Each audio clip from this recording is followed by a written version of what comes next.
सरसों बाजार में क्या आने वाली है बड़ी तेजी, या फिर ये सिर्फ मौसम की वजह से पैदा हुई अस्थायी हलचल है। आपको बता दें कि कनाडा के सरसों बाजार में पिछले एक हफ्ते के दौरान जबरदस्त उतार चढ़ाव देखने को मिला। नवंबर वायदा $804 प्रति टन के रिकॉर्ड स्तर पर पहुंचा, लेकिन महज 3 दिनों में $755 तक फिसल गया। हालांकि बाद में बाजार संभला और फिर कीमतें $774 प्रति टन के आसपास पहुंच गई। लेकिन सवाल यह है कि इतनी भारी उठापटक के पीछे वजह क्या रही? सबसे बड़ा कारण बना कनाडा का मौसम।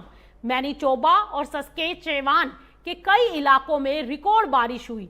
कुछ जगहों में 250 मिलीमीटर से ज्यादा बारिश दर्ज की गई, जिससे खेतों में जल भराव और फसल नुकसान की आशंका बढ़ गई। बाजार को अब डर है कि अगर बारिश का सिलसिला ऐसे ही जारी रहा तो सरसों की फसल पर इसका असर पड़ सकता है, और यही वजह है कि मौसम से जुड़ी चिंताओं ने बाजार में तेजी का माहौल बना दिया।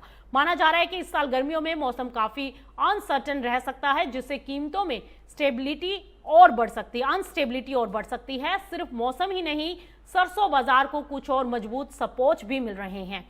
कनाडा में क्रशिंग मार्जिन यानी प्रोसेसिंग मुनाफा अच्छा है, जबकि एक्सपोर्ट डिमांड भी अच्छी बनी हुई है। इससे संकेत है कि इस साल सरसों की उपलब्धता अपेक्षाकृत कम रह सकती है, और वैश्विक बाजारों का असर भी सरसों पर साफ दिखाई दे रहा है।